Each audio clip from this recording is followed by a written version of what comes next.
Gracias, Presidenta. Le pido una moción de ilustración, si pueden darle lectura. Sí, con mucho gusto. Es un comunicado de la Barra Mexicana de Abogados. Pido a la Secretaría dar lectura mediante la moción de ilustración al documento que está presentando el diputado Cuadri. Ciudad de México, a 15 de abril de 2024. La Barra Mexicana, Colegio de Abogados AC, BMA, manifiesta su rechazo a la aprobación en comisiones de la iniciativa de reforma a los artículos 129 y 148 de la Ley de Amparo, la cual pretende limitar la capacidad de actuación de las personas juzgadoras y los efectos de la suspensión de normas generales.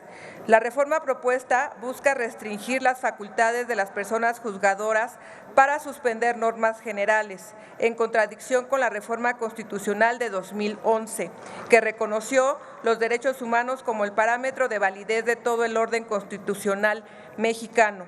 Es fundamental mantener la facultad constitucional de las personas juzgadoras para otorgar suspensiones y proteger así los derechos humanos, tanto en su vertiente individual como colectiva, evitando violaciones irreparables a los mismos en perjuicio de todas las personas en territorio mexicano.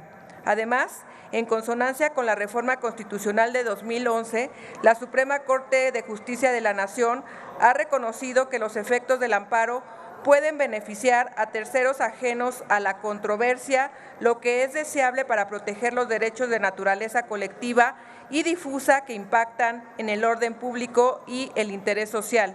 Exhortamos al Congreso de la Unión a convocar a un Parlamento abierto previo a la discusión y aprobación de la iniciativa. Firma Víctor Olea Peláez, presidente Barra Mexicana, Colegio de Abogados AC.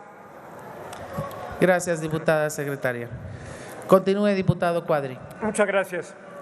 Un amplio espectro de temas de interés para la sociedad moderna se refieren a bienes públicos y a intereses difusos, legítimos, que constituyen derechos colectivos. Cuando estos son afectados por actos de autoridad, el juicio de amparo debe forzosamente tener un alcance general. Tal es el caso de temas ambientales, de agua, de salud pública, de educación, de derechos de propiedad, de competencia económica, de transparencia, acceso a la información y muchos más.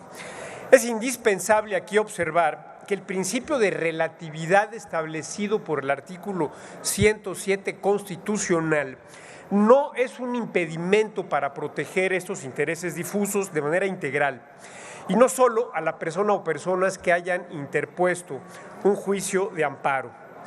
De ser así, se mantendrían en la práctica en vigor disposiciones inconstitucionales, lo que harían nugatorias en la realidad las suspensiones otorgadas por los jueces. En los casos de interés difuso o público, es absurdo otorgar una suspensión o un amparo de fondo únicamente al quejoso. Los bienes públicos son por definición no exclusivos y no rivales.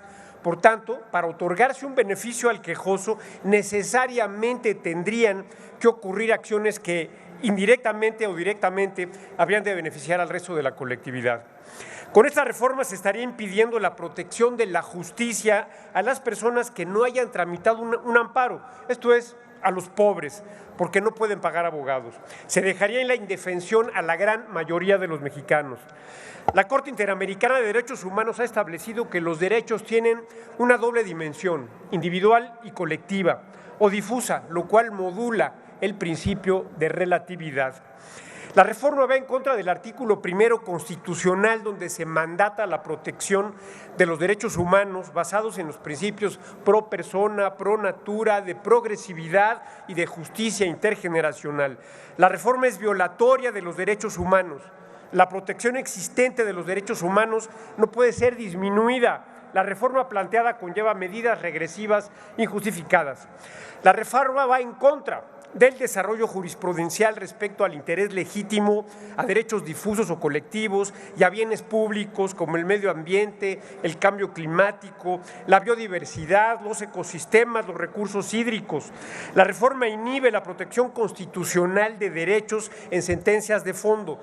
Los jueces serán impedidos de imprimir efectos generales en proyectos proyectos en sus resoluciones con respecto a proyectos o normas. Esto iría también en contra de la reforma constitucional de 2011, que reconoció a los derechos humanos como el parámetro de validez de todo el orden constitucional mexicano.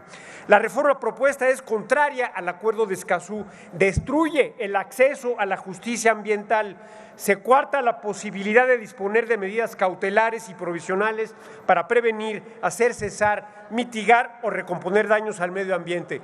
Por estas razones exijo se suspenda la discusión del dictamen de Marras. Muchas gracias.